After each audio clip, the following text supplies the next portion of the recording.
When the sun goes down, you see, 3 or 4 heroin and crack dealers show up in front, and then the entire neighborhood comes to buy their drugs in the open air with police driving by all day. Down here, we've seen sex acts constantly, where they're either drug crazed and they're doing sex acts, or people are doing sex acts for money. That eye-opening account is from an interview we did back in September of 2017 with Patrick Penman.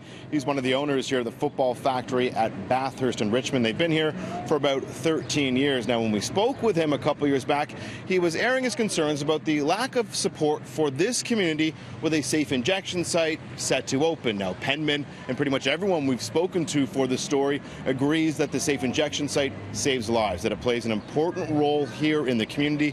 Though area residents and business owners say 2 years of calls for more security, more police, more outreach workers have gone largely ignored.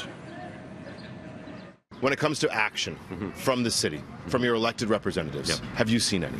No. It's sort of... It's one-sided. They are helping people, but they're not helping all the people, I guess it is, and they do represent all the people. Penman says open-air drug dealing and use has skyrocketed since we last spoke. He and others in the area told CityNews they regularly watch drug deals go down, and that instead of going inside the safe injection site to use, some victims of drug addiction walk down the road and shoot up just steps away from a Catholic elementary school that is right across the street. You can see it going on, and nothing's occurring, and it's the same people over and over again.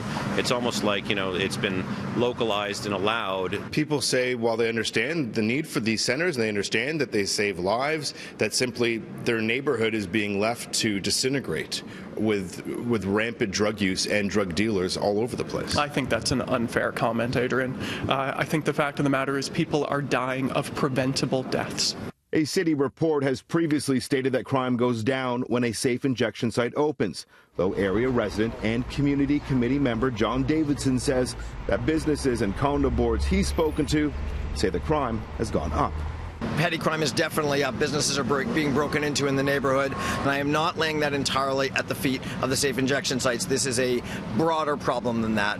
But we want the safe injection sites to be policed properly so that the neighborhoods can coexist. Councillor Joe Cressy disputes Davidson's claim, telling CityNews there was no noticeable rise in crime in the area.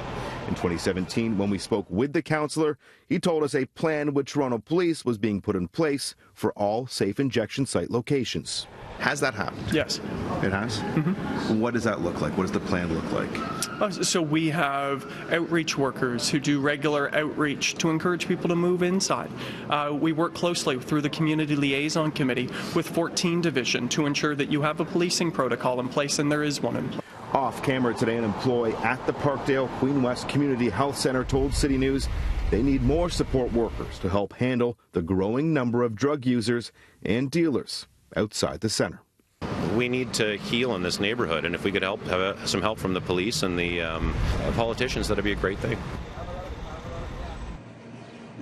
Toronto Police wouldn't confirm or deny if a 24-hour plan at the safe injection site has been put in place, as was promised back in 2017. Now, there's other issues here in this community. The toy terminal there across the street, it's since moved. When we spoke with them a couple of years back, they say they were held up at knife point. And if I take your attention to this row of homes back in 2017, we showed you them when they were boarded up. Well, as you can see today, they're still boarded up, and police have had to visit multiple times for reports of fires and other things inside the property.